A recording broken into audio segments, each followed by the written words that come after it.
friends, happy Saturday. So Mom and I are actually doing something a little different today. We are heading out on a little day trip to Winston-Salem, and we're going to check out some thrift stores there.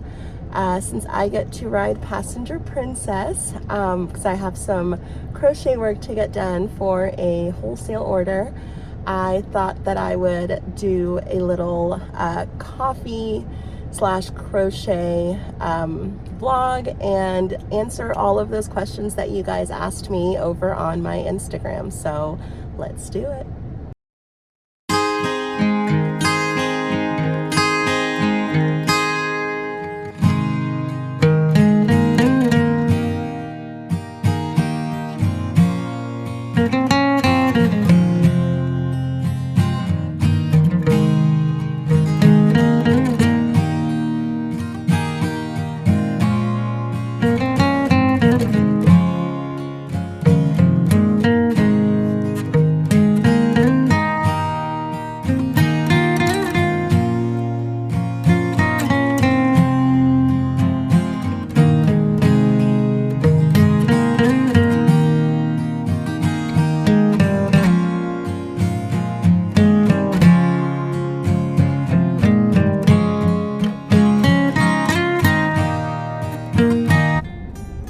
We just got to our first stop of the day. Since we have the dogs, Mom and I are taking turns on running in and out of the different stores. So while she runs in, I figured I'd answer some of those Instagram questions. So the first question I got was, how did I get started on crocheting? So I actually learned how to do just your very basic chain and single crochet when I was probably about 10 or 11 years old. My mom was working with someone who was crocheting like baby booties and stuff like that, and she actually taught me you know, the standard like chain and single crochet. I picked it up again and started doing like Harry Potter scarves and stuff when I was that age. My mom actually kind of reminded me not too long ago that that was one of my very first projects, and I was just so excited to be able to make something that resembled, you know, just anything. But where things really took off for me and where I jumped back into it just like full force was about 9 years ago. I was on a work trip and a coworker of mine was crocheting like a really chunky scarf. She was getting ready to go on a leisure trip to Ireland, I believe, to see her fiance at the time, and she was just crocheting a chunky scarf for herself, and I had asked her if she by any chance had like an extra crochet hook and some extra yarn that I could just kind of play around with to see if, you know, it would kind of come back to me, muscle memory. And it did, like just the basic, once again, basic chain and single crochet, and it really was like muscle memory. Hey guys, so editing Fran here. I guess I deleted the clip that came right after this last one here, so I'm just going to do a quick voiceover. Please enjoy a photo of the fur babies in the meantime. So essentially on this trip, my coworkers and I worked a flight to San Juan where we had some time in between, and we ended up ordering some coffee from this cute cafe at the airport. And the barista informed us that they were all out of the paper sleeves that go around the cup, so she could either double cup it or we could grab, you know, some extra napkins or something just so that we wouldn't burn ourselves. I opted for the extra napkins just because I thought that would be a little bit more eco-friendly than just grabbing an empty cup. I got back on the plane and I just couldn't stop thinking about just how many napkins I had wasted, just trying to keep my hands from, getting burned. And I looked at the yarn that was still sitting on the counter, and I was like, I can probably make something super basic to just kind of, wrap around the coffee cup, just, make my own version of a coffee sleeve. And from that day, my entire business essentially started. I went home and ordered crochet hooks and went and got a bunch of yarn, and I just started making all the coffee koozies. Honestly, my first 2 or 3 years of doing markets and just pop-up events, I was strictly selling just coffee koozies, and to this day I still do cup cozies, and it's a product that is very near and dear to me, and I probably will always sell them. But that is essentially what reignited my love for crocheting, and ever since then I have just been non-stop. So my next question was, how do I create routines when my schedule changes so much for work? So I didn't actually mention it in this video, but if you've seen any of my other videos, I have mentioned it before. But in addition to being a small business owner, I am also a flight attendant. So the way that I kind of balance the two is I look at what my week is going to look like, how many days I'm going to be gone for, if I have any scheduled layovers, and kind of take a look at what my small business calendar looks like. Do I have any open orders that need to go out before I leave, or do I have any upcoming pop-up markets, or just basically I look at both schedules and see what needs to get done within that week. I am very lucky that I have such a portable, I guess, or easy to travel with craft that I can bring with me, and I am able to work on things after I'm done with all of my other flight attendant stuff. I do work a lot of red-eye turns, so while everyone's asleep, we're pretty much awake. And like I said, after I get done with all of my flight attendant duties and service and everything, we have a lot of downtime because essentially everyone's sleeping. So some people will, bring books and, puzzles and stuff like that to kind of keep themselves awake. I just bring my yarn with me. So again, if I'm looking at my small business calendar and I know I have, an upcoming market, I bring work to kind of prep so that when I come home, I don't have as much to do. If I have open orders, I will bring that stuff with me and just work on that while I'm gone. I wasn't always doing red eyes. I used to do a lot of layovers. So again, I would choose layovers that were a lot longer than, 10 or 12 hours. And I would balance my time, and actually enjoying the layover, and I would make it a point to carve out, an hour or two to get something done, so that I felt like I was still having fun on my layover, but also being productive.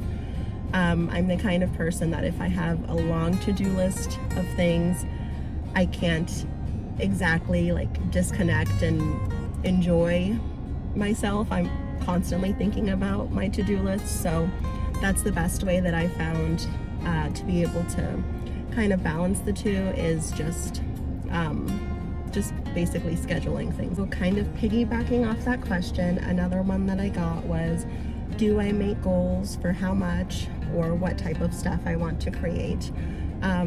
The answer is no. Typically, if I find a pattern for something, or you know, someone does a custom order, I very rarely take custom orders. I kind of switched up my business model a few years ago, and I wanted to focus more on making stuff that like made me happy. And yes, I obviously like want to make sure that I'm doing stuff that like other people enjoy as well, but that's not my sole focus for my business.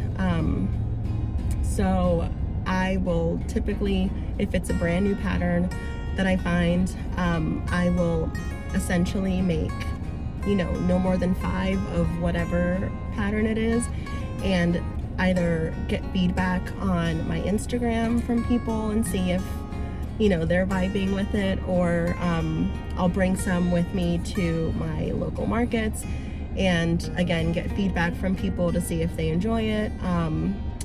I will see how quickly it sells. I do take into account, you know, with my pricing, how much supplies I'm using, how long it takes me to make something. So I don't ever want to make a ton of something if I don't know how well it's going to do, or how well it's going to be received, because I was doing that a few years ago, and even if it was something that I really thought would be popular or, you know, would blow up or whatever, that wasn't always the case. So I was left with stuff that I ended up having to clearance out.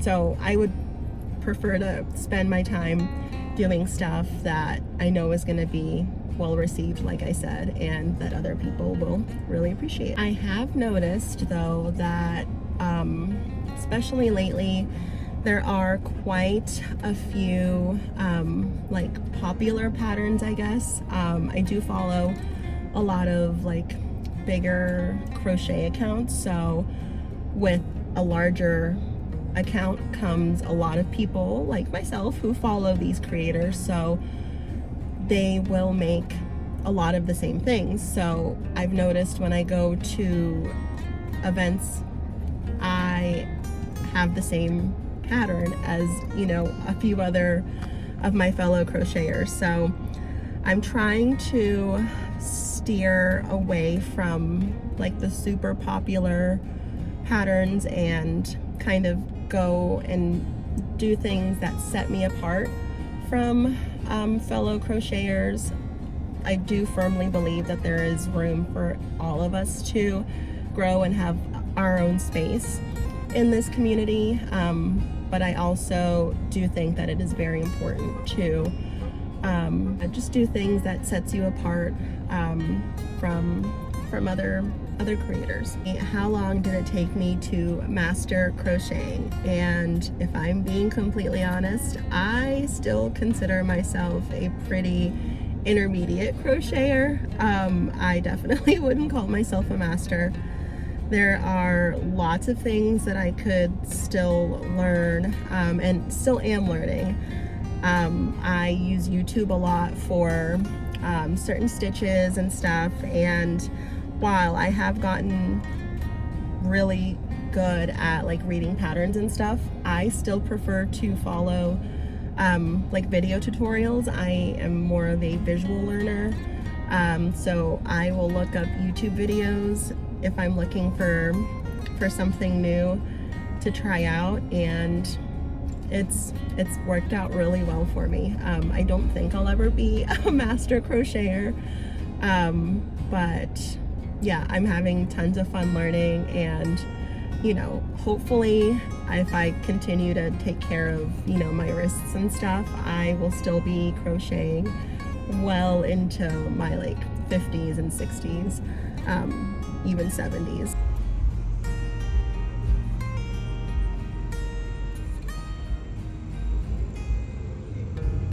What kind of dogs do you have and how old are they? So for a long time we were just a one dog household. So I have a soon-to-be 10-year-old Australian Shepherd named Milo. I rescued him when he was about 10 weeks old, so I've had him since he was a little puppy. But just recently, my mom and I started fostering.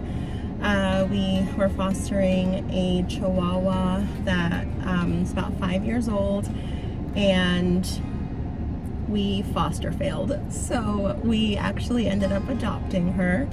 Her name is Sadie, and she is, like I said, about 5 years old, and they are the best of friends. When did you become a flight attendant? So I became a flight attendant back in 2012. So I just celebrated 12 years of flying. I'm currently in my 13th year overall, and I have been with just the same airline for the entire time.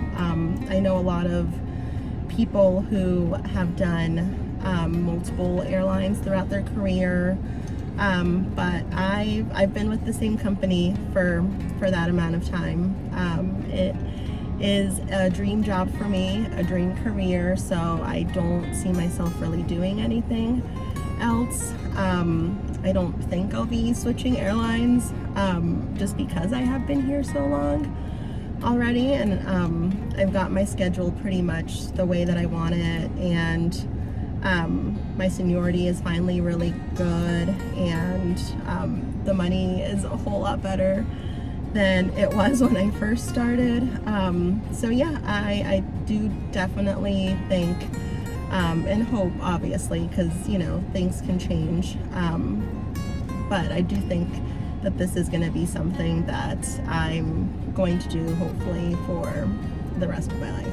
What is the longest layover that you've had? So I know I mentioned that I don't really do a ton of layovers anymore, but I did have one back in June that I bid for specifically because I really love the city. So I texted a friend of mine who also works for my airline, and we spent 30 hours in Nashville. So funny enough, during that weekend there was some sort of really big country music award show happening. So the city was packed with people, but we didn't end up going to any of the shows or like performances or anything, but we did listen to a ton of live music and had some really incredible food. But definitely like one of the best layovers I've had in quite a while. What is your favorite place to layover in the US and favorite place to layover internationally? So I would say Portland, Oregon or Seattle are probably tied for my top two favorite cities to layover in the US. I love almost any city over on the West Coast. I love the Pacific Northwest, so if we had layovers year-round in Portland, I probably would be doing a lot more layovers. I hope to end up one day somewhere out west. I grew up in the East Coast, and I've been here pretty much my entire life, in different states and cities, but pretty much always been on the East Coast. And for some reason, anytime I'm over on the West Coast, anywhere on the West Coast, I just feel so happy and just at home, I guess. So yeah, definitely Portland, Oregon or Seattle for favorite US layovers. For international layovers, so in my base we actually don't get too many international layovers, so I've only done a handful of them, but my favorite would probably have to be Bermuda, back when we used to lay over there. So what are your favorite places to shop for clothes? I think you guys can pretty much guess what my top place to get clothes are, and it's pretty much any thrift store. I tell people that I've been thrifting since before it was cool. I've always just been one of those people that I like one-of-a-kind things. I find that the quality of stuff tends to be a whole lot better than anything that you can get right now, like fast fashion wise. It's obviously better for the environment. You know, you save a ton of money and you can get a lot of really great pieces that you wouldn't probably typically be able to get, you know, anywhere else. My second favorite would probably have to be Old Navy, to be honest. I have a ton of their jeans, a ton of their dresses. It's always been a company that their clothes has always been very consistent for me as far as the quality, and it's very affordable. Yeah, I probably, if my closet isn't, you know, thrifted, then chances are it's probably something from Old Navy. So yeah, don't sleep on Old Navy, guys. It's still pretty cool.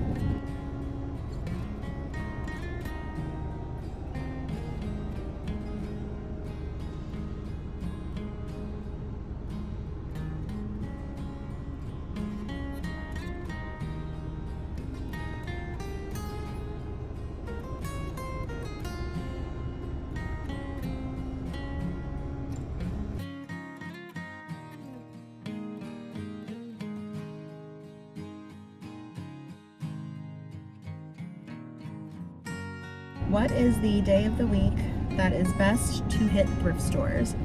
So honestly, I've probably been all 7 days of the week, but the days that I have found, or that I've had the most luck, I guess, with stuff, where it's not as crowded, I am not stressed about like going through racks and stuff, and I find that the workers are like stocking the most, I would have to say, are Tuesdays, Thursdays, and like late afternoon on Sundays. Definitely wouldn't recommend going on Fridays. Saturdays are just really hectic and really crazy. There's way too many people out for me to be able to like fully shop and stuff, but the days that I found the best, and honestly that's for any thrift store that I've been to, are, like I said, Tuesdays, Thursdays, and then like late Sundays. Great. So my last question is, what is a travel hack that we should all know but don't? I'm actually going to give you guys 3 travel hacks.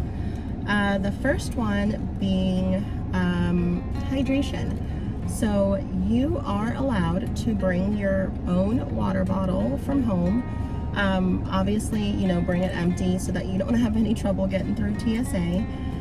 But you can bring your own water bottle from home, and I want to say almost all the airports now have refillable like water stations throughout the terminals. If they don't, then you can go to like any Starbucks or anything that's in the airport and just ask them, you know, if they wouldn't mind filling up your water. It's completely free, and you don't have to pay those crazy airport prices, because we all know that like we've sometimes had to buy that $8 bottle of water when we're really thirsty. So yeah, bring your own water bottle from home. The next travel hack I have for you guys is food. You are allowed to bring your own food to the airport. Obviously not anything that's like liquid that you would have trouble bringing through like TSA, so no soups or anything like that. But if you want to make a sandwich or something before you leave home, or like pick up, you know, like a burger or, you know, chicken nuggets or whatever from home, you can bring that stuff through TSA and they won't give you any grief. The only exception is like certain fruits and stuff if you are traveling from an international destination, like back to the US. That is the only time that you'll get like some pushback on like food and stuff. But other than that, you are allowed to bring food from home through security and onto the plane. Like, it doesn't count as like your carry-on item or anything. So not only do you save money not paying airport prices, but you also are bringing something that you genuinely want to eat, that's probably better for you than airport food. So my last travel hack for you guys is always bring a change of clothes with you in your carry-on. So yes, even if you are checking a bag, always bring an extra pair of, you know, shorts or t-shirt or whatever. Basically just pack an entire extra outfit into your carry-on bag that you are bringing with you on the airplane. You never know when you're gonna need it.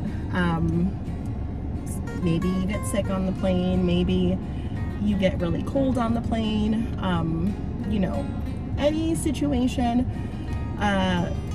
Maybe the airline loses your luggage. Like, I'm just saying, like, anything can happen. It is always nice to have an extra pair of clothes, because let's say you've had a really long travel day and you just want to put something else on that you haven't already been wearing for probably 18 hours or whatever. So yeah, bring an extra change of clothes and bring a sweater. It could be 90 degrees where you live, and it could be 100 degrees where you're going to vacation, but it's gonna be cold on the plane. And the flight attendants, you can ask us to turn up the, you know, heat or whatever, but something else that you guys probably don't know is